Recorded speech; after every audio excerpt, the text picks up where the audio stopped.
Greetings, fellow gorehounds, and welcome back to a Blood Splattered vlog. I'm the horror guru. I'm being assaulted by a giant fucking boar. Which is, hey, that's the title of the movie. Yes.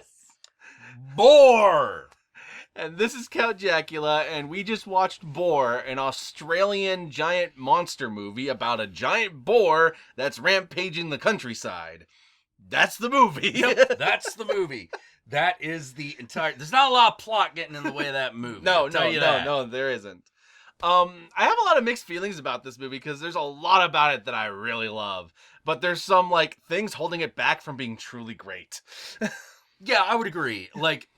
Starting with the positive, probably with the best thing that they got going for them is the characters are actually amazing. Oh, yeah, this has a great ensemble cast of characters. Everyone you're supposed to love, you love. Everyone you're supposed to hate, you love to hate. Yeah. And everyone in between is just a joy to watch. Yeah. It's set in Australia, and this is the part for those of you in the States, this is the part of Australia which I think we could safely refer to as redneck Australia. Yep. This is like the equivalent of an American southern town, but in Australia. People who live off the land. Yeah, in the farmlands. As not quite the outback, but definitely we're getting there. We're just not quite there. Whole lot of farm, one bar that's basically the town's hub, and a whole lot of people drinking and shooting, and that's their life. Yeah, and watching these people do stuff is actually a huge blast. Oh my god, it's super enjoyable, especially the two old men drunk.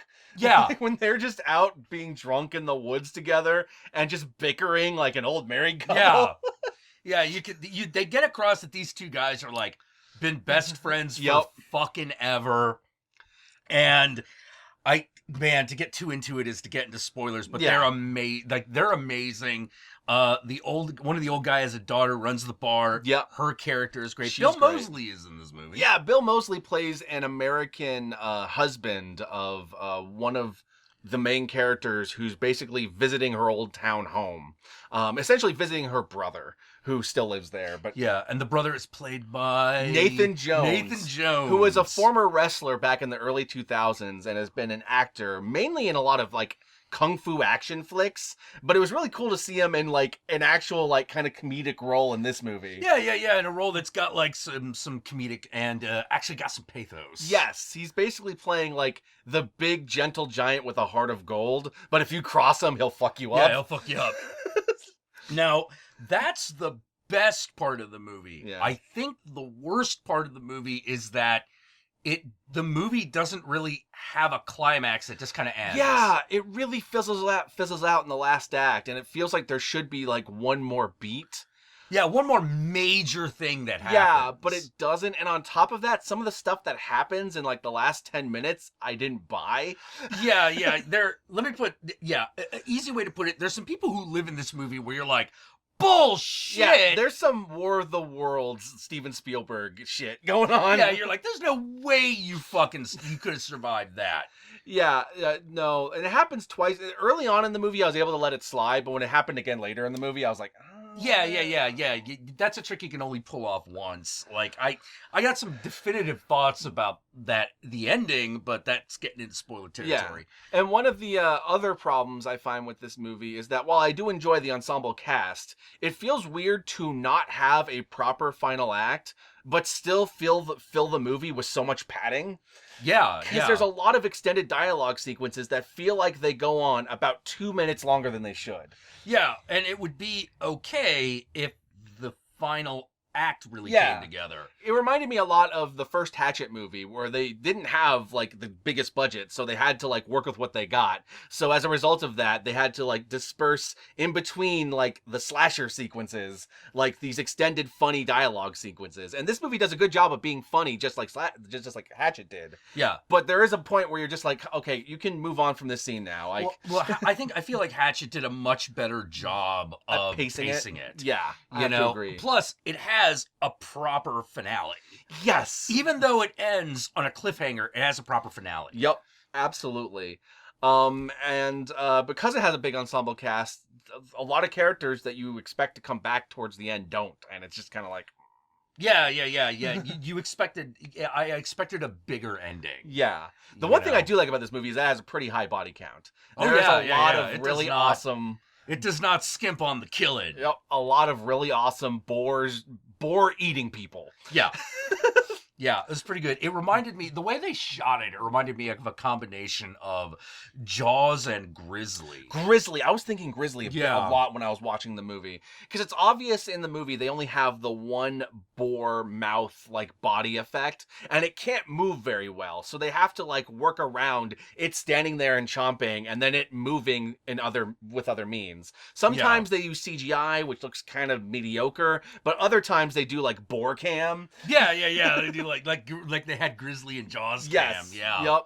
And that tended to work a lot better than the CGI overall. Though sometimes they used the CGI when there was no other way they're going to achieve that. Yeah. There's no other way you could get. There was no other way you could get the boar ramming into things. Yes, they needed as the plot actually necessitates. And because they're really quick, it doesn't take you too out of the movie. Like, don't worry. Yeah. It's not too bad. Like it's at the upper end of. The CGI is at the upper end of mediocre.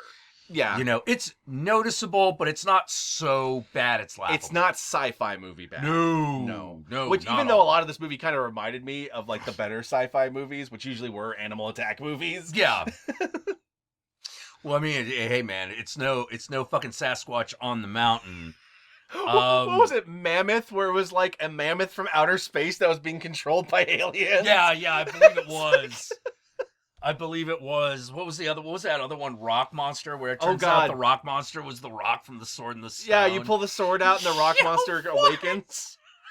Sci-fi movies got weird. Yeah. This movie is better than a sci-fi movie. Oh, much. By much more. It's just really too bad that it fizzles out the way it does. Oh, I think we got to talk about our about its horror pedigree, though. Oh, yes. On top of Bill Moseley, we also have the dude who played Mick from Wolf Creek in this movie as one of the heroes of the movie, actually. Yeah, he's one of the good guys. Much like in Rogue, he's actually playing a hero this time. One thing I will say is that his character makes a lot of really dumb but heroic decisions, but a lot of the dumbness of his decisions is kind of acceptable because he's drunk for most of the movie.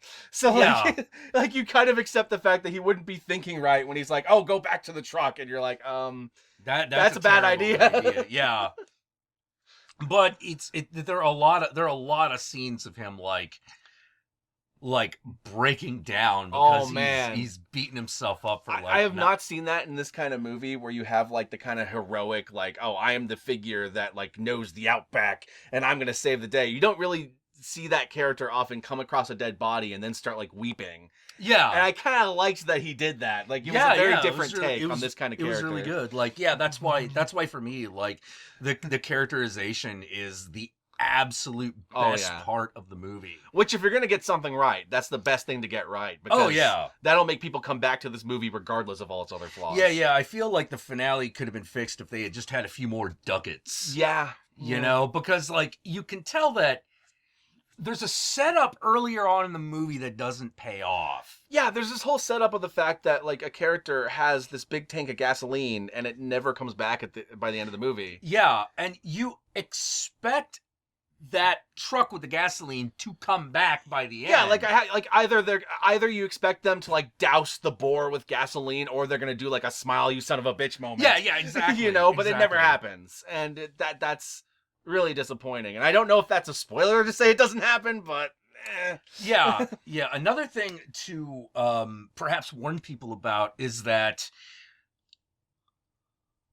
this.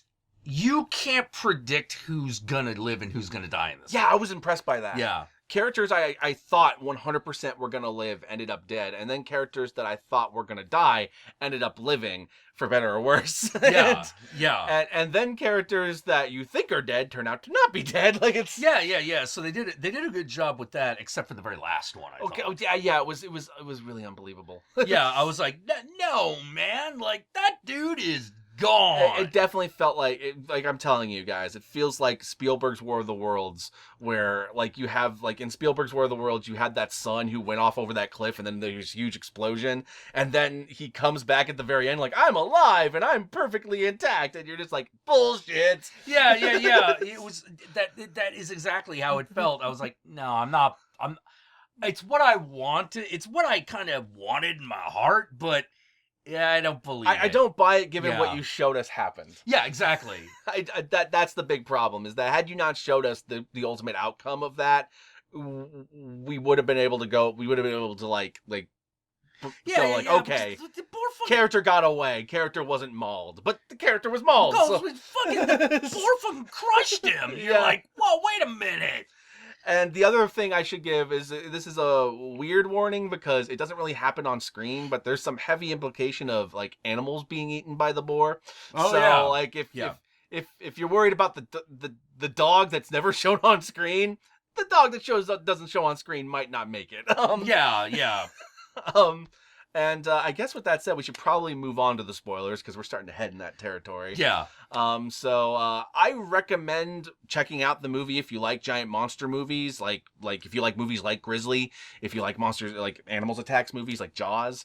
But I would not expect it to blow your mind because there's a lot of things holding it back. Yeah. And with that said, let us move on to the spoilers.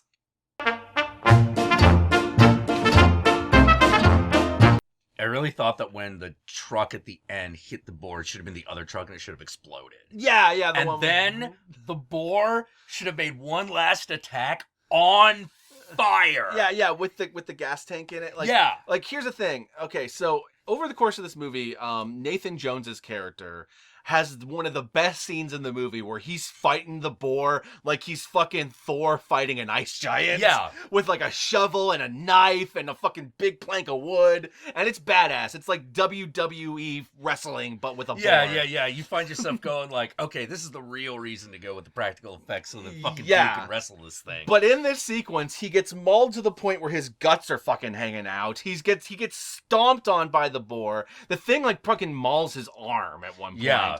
And then it cuts away, and later on in the movie, he comes out of the woods like, I'm all okay, and that's like the final beat of the movie. It's like, oh shit, is the boar still there? No, it's him, and he's still alive, and you're like, bullshit. Shit, yeah. No way he's alive. And also, another character who was mauled is also alive, and that one I don't get either, but yeah, it's like we could have pulled that off, but like it feels like we should have seen him survive, if you know what I mean, as opposed to he's just not dead. But I will say this, part of what makes this kind of bullshit is the way they handle it, him just coming out of the woods like, I'm okay, and you're like, what? Now, had they done your suggestion, where the truck comes in, hits it and explodes, and it's Vinnie Jones in the truck. Yeah. Or not Vinnie Jones, Nathan Jones. Nathan Jones in the truck, yeah. In the truck, and he's like bleeding from his mouth, and he's like all like, smile, you son of a bitch, kind of moment. Yeah. And he blows up the truck with the boar. That would have been awesome. That would have been fantastic. That would have been great. I would have completely allowed that. Yeah.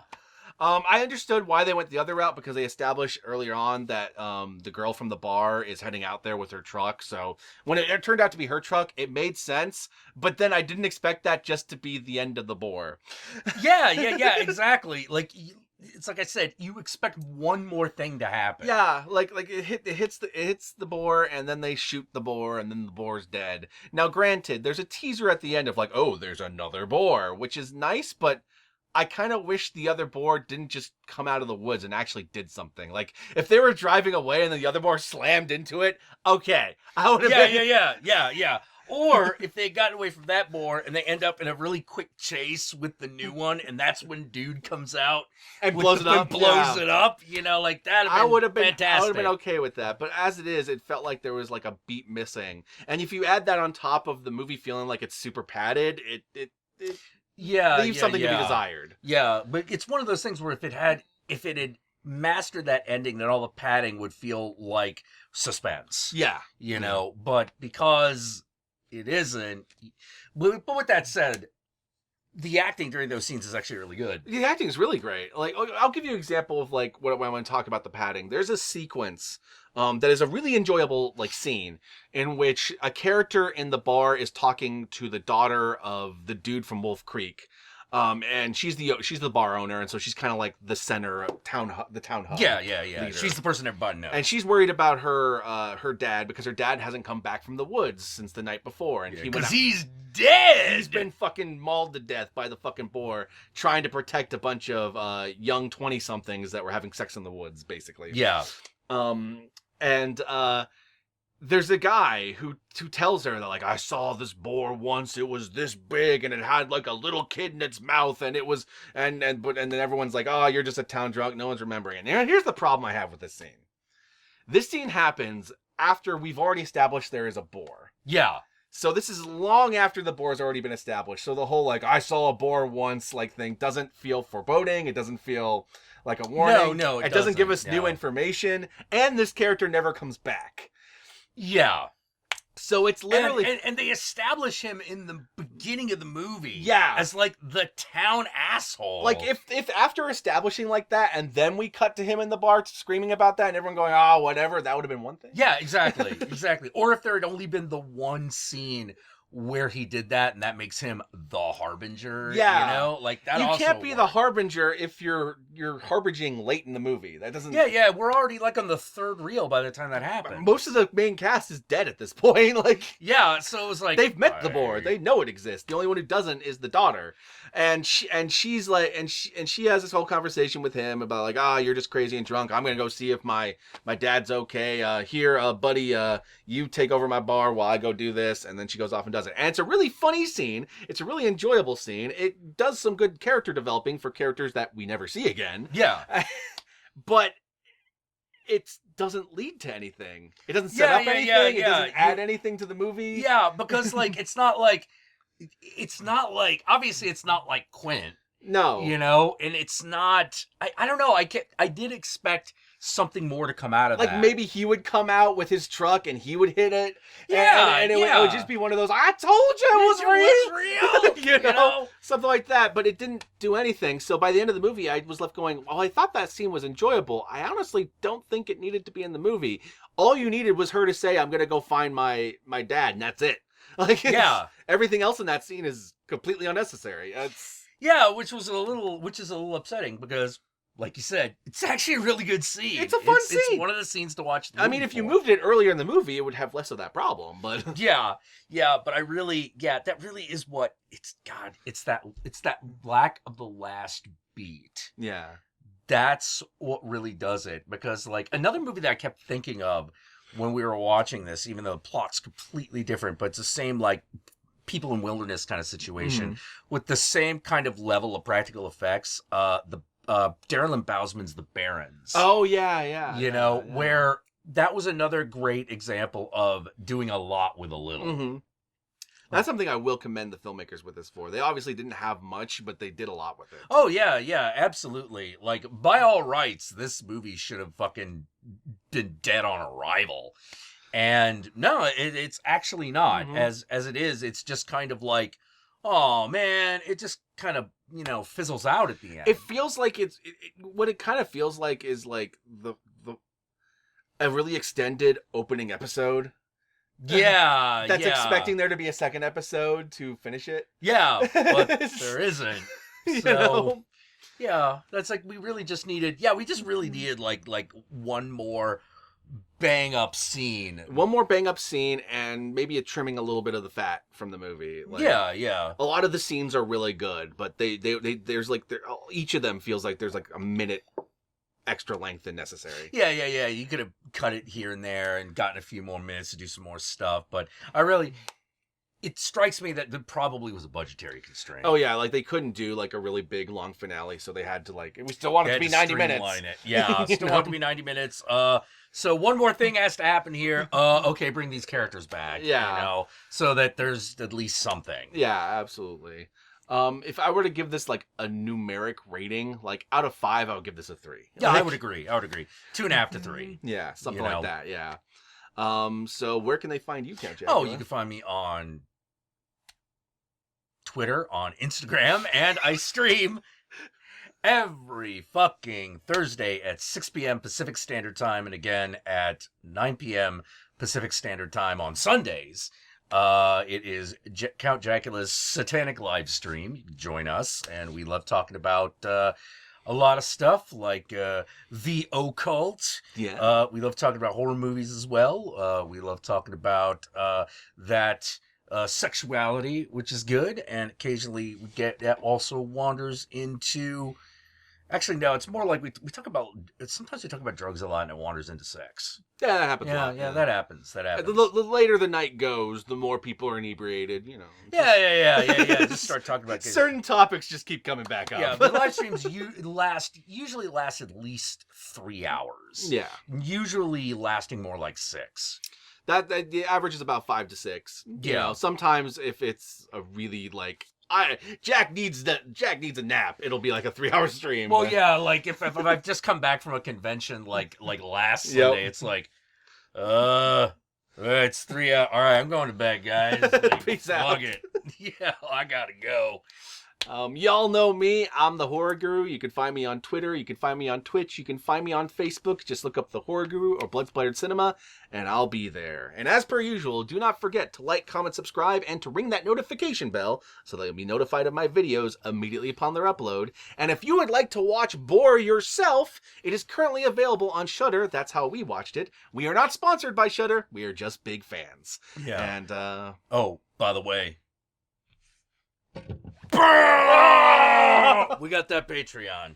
We do got that Patreon. I will link to both mine and Jack's Patreon in the description below. Even if you can only donate $1 a month to either one of us, it'll help a lot. And with that said, peace out, my fellow gorehounds, and I hope we didn't bore you.